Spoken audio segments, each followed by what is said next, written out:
tervist, hea kanali jälgija, juhuslik vaataja, tellija, muidu ilus ja hea inimene. Täna tuleb 2 noast korraga juttu. 2 nuga, mis kannavad ühte samat nime ja on meeletult sarnased, aga tera geomeetria erineb. Ja tegemist on siis, räägime eesti keelest, loodan, et ei pahanda. Mulle meeldib eesti keel. Põõsasõber 2000. TBK Bush Friend 2000 siis. Põõsasõber 2000. Mulle meeldib see sõna, põõsasõber. Või nimetus. Millega siis tegemist on? TBK ei ole otseselt noa bränd, noa tootja, vaid tegemist on siis Dutch Bushcraft Knife. Selline YouTube'i kanal on tegutsenud vist juba tänaseks üle 10 aasta. Noored kutid, sööksed väikest viisi bushcrafti entusiastid, hakkasid kunagi siis nii-öelda tegema lihtsalt videosid. Ja nendel on, ütleme, mulle isiklikult nende stiil meeldib, et nad teevad täiesti selliseid meelelahutuslikke videosid. Aga ütleme, et hea kerge vaatamine, aga samas ütleme, mitte lihtsalt asi pole selles, et meeldib, vaid ka tegelikult minu subjektiivse arvamuse kohaselt nad oskavad seal kohakuti päris hästi tuua välja mõne noa iseloomu. Mõnes videos on küll natukene rohkem rõhku sellel meelelahutuslikul poolel kui ütleme tuumal, mis keskenduks nii-öelda mõne noa iseloomu välja toomisele. Aga jätame selle kallal nii-öelda žanrilise norimise. Aga nad on juba mõnda aega, saad öelda, neil on ka oma nii-öelda internetipood, kus nad müüvad siis oma kaubamärgiga asju ja nad müüvad ka seal mingid teiste brändide asju, millel on nende logo peal, see TBK. Aga mingi aeg tagasi siis ma täpselt ei mäleta, kui ammu see oli, aastaid tagasi, nad tulid siis välja oma nii-öelda nende enda disainitud noaga. Ma ei mäleta mudeli nime, tõesti ei tea, üsna kallis nuga oli, hinnaklassist ikkagi sinna kuskil samasse auku nagu on Park Riverid ja pluss veel natukene peale mõni eur. Ja isegi neile on ette heidetud seda ja ma jagan seda natukene ka nagu seisukohta, et võib-olla natukene äratuntavalt Park Riverlikud jooned jooksevad läbi küll nende enda noalt. Siis oli neil mingisugune ümmargune tähtpäev, kas nende kanal sai 10 aastat vanaks või midagi söökast, äkki ma valetan, andke mulle andeks, ei tee seda paha pärast. Ja nad lasid siis mingi aastapäeva mudeli välja enda noast, mis on siis magnakat terast kasutatud. See esimene, mis neil äkki oli väljas, see oli vist Elmaxist võib-olla, kui ma õieti mäletan.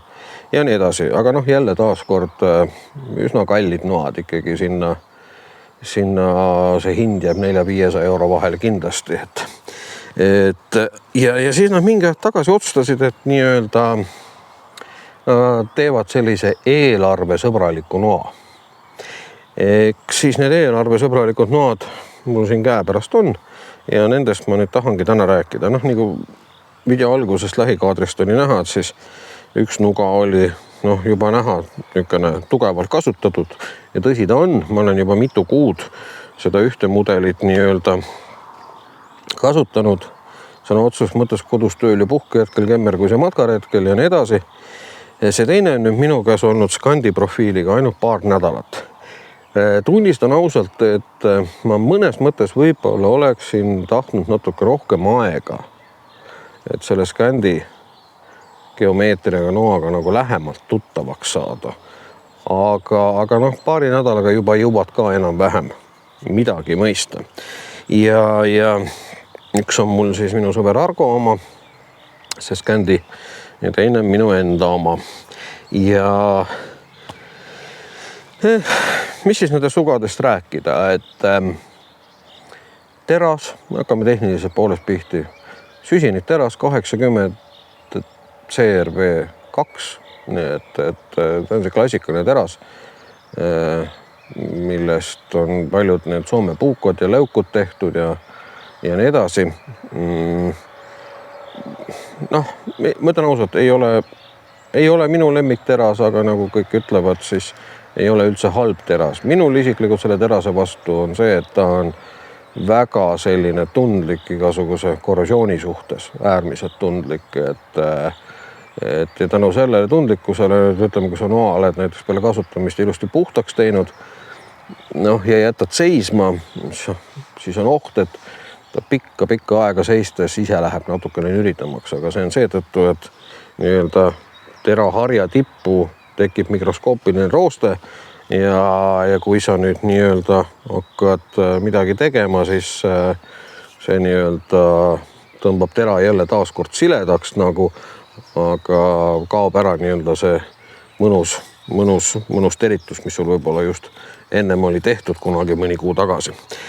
Aga noh, see on ka täpselt sükene probleem, mida saab väga lihtsalt lahendada, jätta nuga rasvaseks kergelt ja ongi mure murtud, et tõmba näiteks mingi salfakaga üle, mille sa toiduõliga nii-öelda kergelt ära niisutad ja või määri paksult võid või lõika pekki ja ära liiga puhasta ja jätta nuga seisma siis pekisena. Aga muus suhtes, kui nüüd veel tehnilised andmed, siis 110 millimeetrit on tera pikkus, mis on täpselt sükene mõnus, paras, hea sükene Bushcrafti põõsasõbra nii-öelda hobiviljaleva inimese sükene paras nii-öelda instrumendi nagu tera mõõte. Samale mõõdule vastab ka tegelikult praegu, kui tuleb meelde, siis neid nugasid on palju, aga võib tuntumatest on siis Jääkeri puuko. Et ja äkki oli ka Peltonen M07 võib-olla äkki praegu. Juba infot on peas nii palju, et võib-olla ei pane alati kõike täpselt õigete paika. Et tegelikult on selline paras mõõt. Käepideme materjal on, see on väga huvitav, mul see nimi tule meelde, aga sisuliselt see on peaaegu nagu mikarta. Aga mikarta puhul siis võetakse tavaliselt mingit laadi tekstiil ja epoksiidliimiga liimitakse need kihid nii, et üksteise peale, aga siin on kasutatud minu teada nagu vana paberit. Põhimõtteliselt on tegemist paberis käepidemega, mis on võrreldes tavalise mikartaga kergem tegelikult. Ja selle noal on päris mõistlik kaal. Et nüüd kahe noa kaalu erinevust ma ei mäleta, aga nii-öelda see Scandi profiiliga on raskem kui see, mis on nii-öelda nagu inglise keeles saber grind. Ta ei ole päris täiskiil, ei ole ka päris poolkiil, aga ütleme, et sükene 1/4 võib-olla tera laiusest, et siis hakkab nii-öelda tera allapoole kitsamaks minema. Et kui on vaja midagi läbi lõigata, siis on see üsna hea nuga. Tera paksus ise on 3,5 millimeetrit, mis tagab siis selle, et ütleme, et ta on üsna tugev. Ta ei ole nii lihtne ära kõveraks painutada, tõenäoliselt ei murdu, aga muidugi ma ei ole ka selliste katsetuste tegija, kus ma siis kuskile kõva kasepuu mingisuguse brussi sisse või laua sisse selle noa ja siis hakkan seda otsa seal painutama ja murduma ja vaatama, kuna ta järgi annab, et ma ei pea sellisel nii-öelda katsetusel suurt mõtet, et ma ei näe, et looduses olles midagi tehes, näiteks seal lõkse vaiesid varjualust, et mul nagu sellist tööülesannet on vaja noale anda. Et kui mul on kuhugi vaja ikkagi mingisugune auk teha, siis ma võtan selle noa ja ma hakkan uuristama, mitte kuidagi viisi nii-öelda noa otsa painutama. Aga noa jätab iseenesest nagu selleks usaldusväärse mulje üsna. Tegelikult on käes päris mugav, ergonoomika on täitsa okei ja väljanägemine asjal, ta on veel full tank ka nii-öelda täisrood, et väljanägemine on niisugune tagasihoidlikult viisakas. et jah, ongi tagasihoidlikud. Ütleme, et selle noa hinnaklass on sinna kuskile, jääb 130 euro kanti tänase seisuga. Et tähendab seda, et ta on kallim Peltonini analoogist, ta on kallim Jääkeri Puuko analoogist, siis Tereve analoogist Jääkeri Puukost. Et need noad on nagu odavamad ja see on nüüd siis jah, täpselt siukene suurusjärgus 3-40 eurot nagu kallim nuga. Nahktupp, mis tal on, selles mõttes ta on funktsionaalne tupp. Sa saad kohe aru, et see on ikka nii siukene masstoode, et ja see nahk ei ole teps mitte nagu kõige võib-olla viisakam, et siin ongi minduke seda teed, et ta oleks nii-öelda eelarvesõbralik, aga samas kui vaadata ja nii edasi, siis nagu ei saa öelda, et oleks rämps, et ma näiteks üks väga kalli nagu Benchmade Bushcrafter, kui ma võrdlen nagu selle nahktupega, mis tollel noal kaasas oli, siis kordades kallim nuga hinnaklassis siin nagu, kui mina ostsin, äkki oli 360 millegagi eurot, viimane ots, mis ma olen vaadanud, on isegi 400 kanti olnud, et seal on oluliselt igas mõttes ebakvaliteetsem tupp kaasas. Nii et kuni selleni välja, et nuga lihtsalt väga kergesti kukkus sealt tupest välja, aga siin ta istub küll väga korralikult sees. Ei tule välja. Vöö peal on minu arust väga heal kõrgusel. Mulle meeldib, kui niimoodi asi on veidi allpool, mulle siin ülevalpool istuvad noad ei meeldi, aga muidugi, kellele meeldib, siis on siin võimalus panna rihm siit läbi ja siit läbi, et kanda 2 erineval kõrgusel. Nii-öelda tulepulga jaoks on samuti valmidus olemas.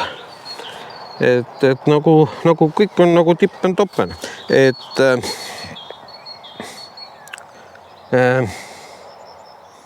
Kui nüüd väga tahaks midagi norida, et siis võib-olla olekski see, et see on minu jälle taaskord subjektiivne, et kui ma seda subjektiivne arvamus, et lihtsalt nuga käes hoian ja ta niimoodi vaatan visuaalselt siis ja näiteks mis taga on siin töö käigus mul, milliseks ta on muutunud. Ütleme niimoodi, et nimekiri nugadest, mis on samas hinnaklassis, ütleme see 130 eurot, isegi mis on natukene odavamad, mõnikümmend eurot, aga tegelikult näevad välja paremad, näevad välja kallimad ja ei ole kehvemad. Võib-olla mõni isegi natuke parem. See on jälle, kellele mis meeldib. Nimekiri nendest nugadest on päris pikk.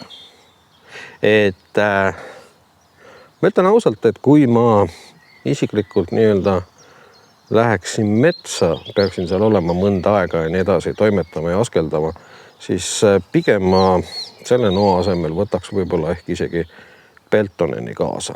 Aga see on just nii-öelda selle mudeli puhul, mis ei ole Scandi. Kui nüüd rääkida ühest minu jaoks hästi positiivsest asjast, siis nende Scandi profiiliga nuga on väga hea. Ma ei ole suurem asi Scandi nagu fänn. Ta isegi väga tihti mulle ei meeldi. Aga siin on ta küll väga hästi õnnestunud. Et ta on mõne teisegi noaga võrreldes nii-öelda millimeeter paar nii-öelda kõrgem, mis kohe automaatselt parandab tema nii-öelda lõikeomadusi. Temaga näiteks on äärmiselt hea mingit pirdu lokitada tule süütamise jaoks. Sellega ta saab ülimalt hästi hakkama. Väga ilusti lokitab. Et ma ütlen ausalt, ma naudin. Seda tööd ma täiesti naudin. Selle jaoks nuga on tehtud. Et nüüd see teine versioon, mis ei ole Scandi, see saab ka sellega suurepäraselt hakkama. Aga tunda on, et nuga käitub nii-öelda puu sees teistmoodi.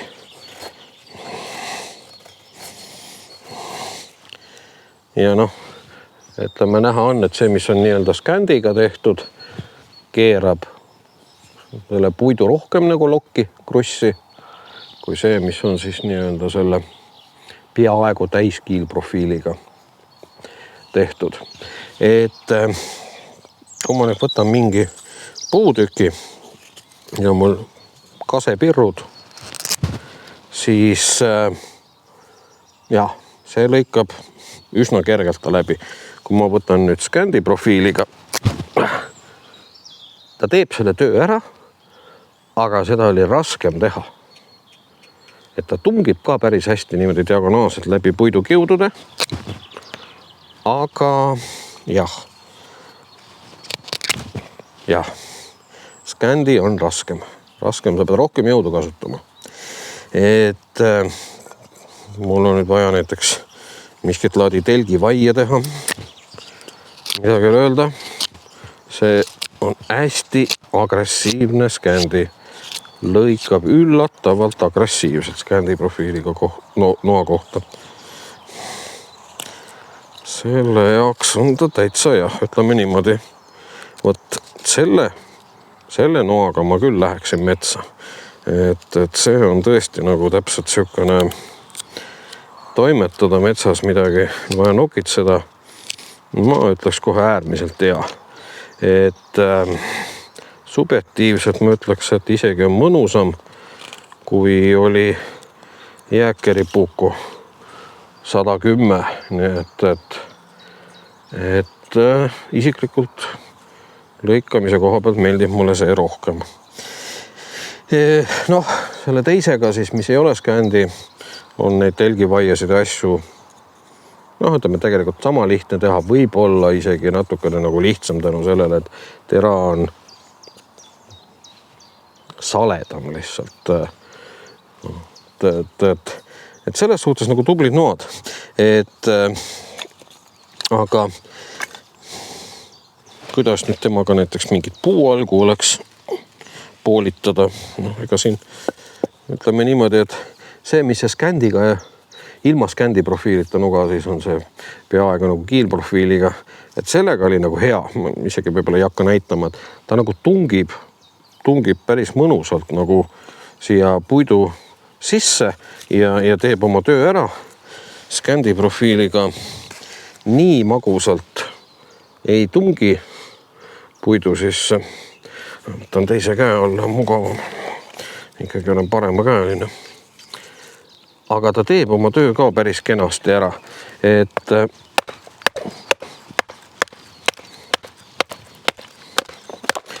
noh, ütleme niimoodi, et milline nuga tegelikult selle tööga hakkama ei saaks. Vajadusel saab peaaegu igaüks hakkama. Aga vahe on sees. Noh, ma ütlen ausalt, et kui on vaja puualgu nii-öelda poolitada, siis jah, fjällinoad see on nende leivanumber. Nende see konveks on lihtsalt niivõrd täiuslik, et sa natukene kopsid nagu nuga sisse ja puualg ise lendab 2 lehte laiali. Et selles suhtes nagu jah, aga ta teeb selle töö ära. Aga noh, nuga ongi noa tööde jaoks, mitte kirvetööde jaoks. Et selg, noa selg on tunda. Siin see serv on siukene no kohe mõnusalt terav. Et kes nüüd eelistab tulerauda kratsida noa seljaga, siis see nuga tegelikult ütleme, üsna kiiresti sööb ilmselt teie tulepulga ära. Väga kiiresti. Ja see mõlemal mudelil. Nii et hakkame juttu kokku tõmbama. Ei ole üldse pahad noad. Ei ole. Tundub, et on usaldusväärsed, kestavad, toimivad. Nõrk külg on see, et noh, ta tahab tähelepanu, et ta roostesse ei läheks. Et see on üks sükk asi. Ta 130 eurose noa kohta näeb välja odavam. Et aga paljude jaoks on see suva. See ei loe. Et pääsite, et nuga nii-öelda tehniliselt hästi toimiks. Mina jälle pigem eelistan, et nuga näeks parem välja. Et selles mõttes hea nuga, aga noh, ütleme, et minul jääb ta ikkagi selliseks noaks, mida ma oma koolitustel inimestele annan kätte tegutsemiseks, mitte ma ise ei hakka seda igapäevaselt kasutama. Ja just peamine võib-olla põhjus ongi selles, et minu visuaalsed nõudmised noale on kõrgemad. Tehniline pool mind rahuldaks, aga visuaalsed küljed, mida ma ootan noalt, on minu jaoks nii-öelda nagu tähtsamad. Mis siis veel tema kohta öelda? Et kes see sihtgrupp võiks olla? No võtta eeskätt ongi need põõsasõbrad. Täpselt. Põõsasõbra nuga, nii nagu nimi ütlebki. Et kõik need võimalikud sellised metsas tehtavad toimingud, mis on tule süütamisega seotud, see millegi nokitsemisega ja nii edasi. See nuga on tegelikult selle töö jaoks ja sellega saab ta, ma ütleks ausalt, ma ei julge igaks juhuks nagu 5 pallisüsteemis päris 5 välja pakkuda, aga ma pakun nüüd selline tubli 4 kindlasti. Et ei ole üldse halb. Toimib. Et toimib ja toimetab ära kõik, mis vaja. Kas matkaja? See, kes näiteks on nii-öelda matkateel kulgeja, ja tal pole ilmselt liikudes seljakotiga ühest lõkkekohast teise midagi enamat vaja. Veidikene midagi puu kallal seal nokitseda, et saada tuli püsti, söögi kallal veidike midagi toimetada ja ongi kogu lugu. Ja ta ei ole raske. Ta ei ole üldse raske nugada, ta on tegelikult nagu selles mõttes hea matkale kaasa mõtta. Kui sa oled nii-öelda off-roadi matkaja ja sa pead metsas rohkem nii-öelda tegema midagi, sinu nii-öelda matkamise iseloom eeldab rohkem selline bushcrafti tegevusi, siis ta peaks olema sul pigem nii-öelda teine nuga. Et seal läheb kindlasti vaja sellele matkale nagu midagi suuremat ja toekamat ka veel kaasa. Et ainult üksi sellest, ütleme niimoodi, ei pruugi alati piisata. Võib-olla sa tõesti teed ära 90% töödest tegemistest selle noaga, aga need olulised 10%, mis võivad midagi määrata, pead sa tegema selle suurema noaga. Ja see paraku jääb jänni nagu sellise tööga. Ehk siis võtame näiteks kas või metsast mingisuguse püstijala peal kuiva kuuse langetamise. Jah, sa saad hakkama taga, ilmselt võtad siin, paned vastu tüve ja kopsid puutükiga ja sa närid selle puu ikkagi läbi seal. Aga kui sul on suurem nuga, siis on seda mugavam ja kiirem ja kergem teha. Nii et selles suhtes jah, et ei ole üldse mitte paha nuga. Üldse ei ole. Ja ausalt, et nendest 2 minule isiklikult subjektiivselt nii-öelda see Scandi meeldib tegelikult rohkem. Kuigi ütleme niimoodi, et puitu diagonaalselt lõikab läbi see paremini. Isegi ma ütlen, kui on mul vaja nagu kokkamisega tegeleda, mingid asju, lihasid lõigata, midagi toimetada, mingid kartulit viilutada, jah, siis on see parem. Aga nendest 2 nii-öelda vellekesest ma pigem ja minu eelistus langeks seekord sellele Scandi profiiliga noale. Nii et sellised vahvad, tublid noad. Et ma ei oskagi mitte midagi muud öelda, et nuga, lihtsalt nuga. Et kui sa vaatad talle peale, sa saad aru, et tegemist ongi asjaga, mille nimi on lihtsalt nuga. Et muud ei midagi. Sellega ma arvan, võibki selle teema meil siin kokku tõmmata. Et mingit jah, sükest vau-efekti ma ei saa siin välja tuua, et ma nüüd mingi erakordse noaga puutusin kokku. Aga ütleme nii, et selline asjalik tubli asi on küll valmis tehtud. Egas midagi, hea vaataja, kui enne mina ei kuule, siis järgmine kord.